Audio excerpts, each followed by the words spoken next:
Hello everyone and welcome to Tech Idea. Here we show tutorials on topics that might be helpful to you in one way or the other, and today I'm going to be showing you guys on how to underline your text. So you might be wondering, yes, it should be the same way in my previous tutorials that I showed, right?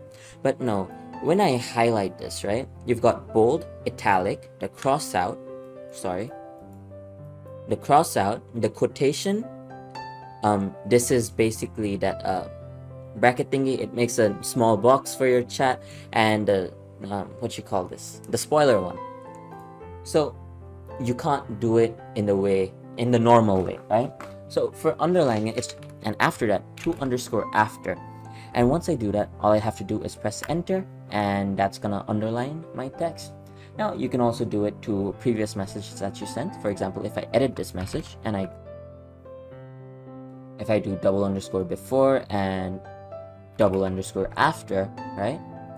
I mean before and after and before, sorry, my bad on that.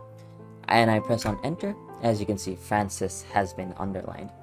So I hope you found this tutorial helpful. If you did, please drop a like, and if you want to see more tutorials like this in the future, don't forget to hit that subscribe button as well as that notification bell. Thank you so much for watching. Bye bye.